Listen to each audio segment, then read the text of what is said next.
जरा इमेजिन कीजिए, एक आम सी जिंदगी चल रही है, रोजमर्रा के वही पुराने संघर्ष हैं, और अचानक एक सुबह सब कुछ बदल जाए। उत्तर प्रदेश के जेवर गांव में लिटरली यही हुआ है।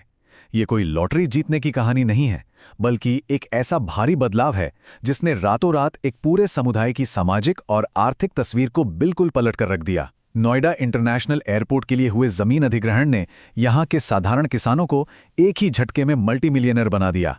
तो आज के इस एक्सप्लेनर में आइए गहराई से समझते हैं कि जब एक साधारण ग्रामीण इलाके में अचानक बेहिसाब पैसा आता है तो जमीनी स्तर पर असल में होता क्या है, ग्राउंड रियलिटी क्या है, इसे एक लोकल निवासी के इन शब्दों से बिल्कुल साफ तौर पर समझा जा सकता है। हीरो की पुरानी बाइक चलाने वाले को 5 करोड़ मिले और जो रिक्शा चलाता था उसे 1 करोड़ मिला।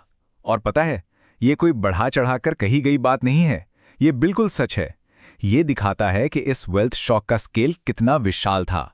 रोजमर्रा की जिंदगी जीने वाले लोग जो कभी साइकिल या टूटी फूटी बाइक पर चलते थे, उनके बैंक अकाउंट्स में अचानक करोड़ों रुपए क्रेडिट हो गए। इस एक झटके ने पूरे गांव की इकोनॉमी को एक अलग ही दुनिया में ला खड़ा किया। भाग 1, अप्रत्याशित धन। तो असल में हुआ क्या? सालों से जो जमीनें सिर्फ खेती के काम आ रही थीं, उनकी कीमतें पहले ही दिन रातों रात 10 गुना तक बढ़ गईं। बस एक एग्जाम्पल लेते हैं। गांव के प्रधान को ही 60 बीघे जमीन के बदले 10 से 12 करोड़ रुपए से भी ज्यादा का भारी भरकम मुआवजा मिला, और फिर कुछ ही महीनों के अंदर वो पैसा तेजी से खर्च होने लगा। ये एक ऐसा अचानक आया बदलाव था जिसके लिए शायद वहां कोई भी मेंटली तैयार नहीं था।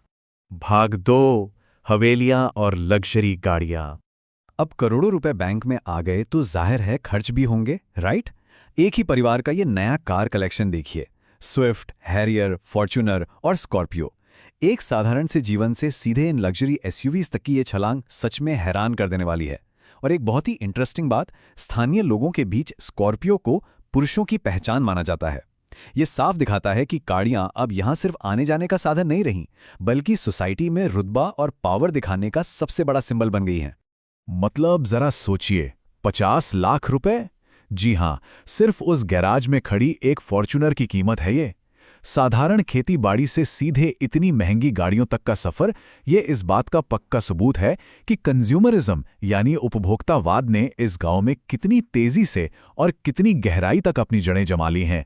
लेकिन बात सिर्फ महंगी गाड़ियां खरीदने पर खत्म नहीं होती।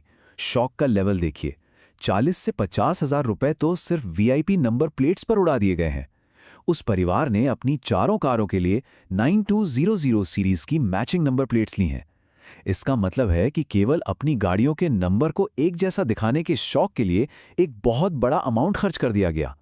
ये एक परफेक्ट एग्जाम्पल है कि कैसे अचानक आई हुई बेतहाशा दौलत अक्सर दिखावे और शो ऑफ की तरफ ले जाती है। भाग 3, पीढ़ियों का अंतर। यहाँ एक बहुत ही इंटरेस्टिंग, बल्कि कहूँ तो थोड़ा अजीब कॉन्ट्रास्ट देखने को मिलता है। एक तरफ गांव के प्रधान का कमरा है, वही प्रधान जिन्हें सबसे ज्यादा मुआवजा मिला था।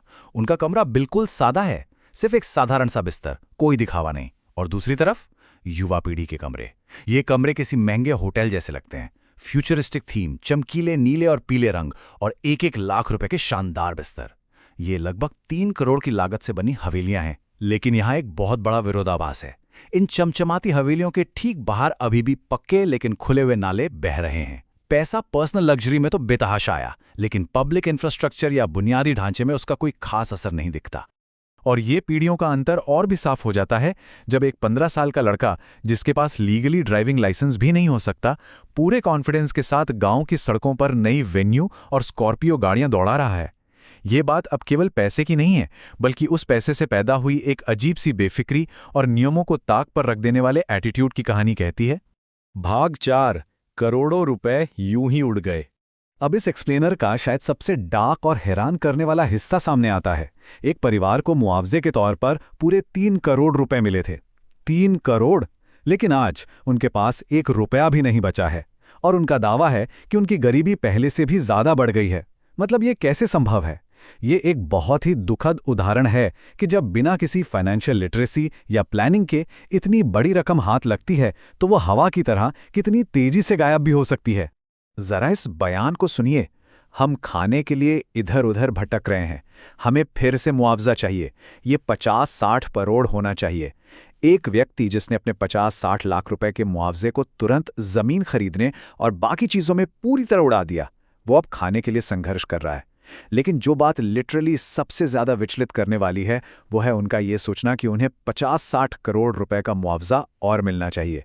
ये बिल्कुल साफ दिखाता है कि रातों रात मिली संपत्ति ने लोगों के दिमाग में पैसे के वास्तविक मूल्य को किस हद तक विकृत कर दिया है। भाग 5 युवाओं का अनिश्चित भविष्य। अगर हम एक सोसाइटी के तौर पर देखें तो सबसे बड़ा और खतरनाक असर यहाँ की युवाओं पर हुआ है। अचानक आई इस धन दौलत ने बच्चों की दिशा ही बदल दी है। लोकल लोगों का कहना है कि बच्चों ने स्कूल जाना ही छोड़ दिया है। सोचिए, वे अपना दिन एविएटर जैसे ऑनलाइन गैम्बलिंग ऐप्स पर जुआ खेलने, शराब पीने और बिना किसी मकसद के गांव भर में गाड़ियां घुमाने में बिता रहे हैं। गांव में 50 से 55 बुलेट मोटरसाइकिल्स और दर्जनों नई कारें सिर्फ दिन भर पेट्रोल फूकने के लिए इस्तेमाल हो रही हैं। जब बिना किसी मेहनत के अंधा पैसा आ जाता है तो शिक्षा और एक अच्छा करियर बनाने जैसे लक्ष्य बिल्कुल बेमानी हो जाते हैं। सच कहूं तो इस पूरी सिचुएशन का निचोड़ एक लोकल निवासी की इस एक लाइन में है। अगर आपको अचानक इतना कुछ मिल जाए जो आपने पहले ना देखा हो तो आप पागल हो जाएंगे। ये सिर्फ जेवर की बात नहीं है, ये ह्यूमन साइकोलॉजी का एक बहुत ही गहरा पहलू है। जब हमारा दिमाग एक लिमिटेड जीवन शैली का आदी होता है और अचानक बिना किसी वार्निंग के उसे असीमित संसाधन मिल जाते हैं, तो वो एक तरह के पागलपन या ब्लाइंडनेस में चला जाता है, जहां सही और गलत फैसले का अंतर बिल्कुल मिट जाता है। तो इस पूरी चर्चा के अंत में एक बहुत ही परेशान करने वाला सवाल पीछे छूट जाता है।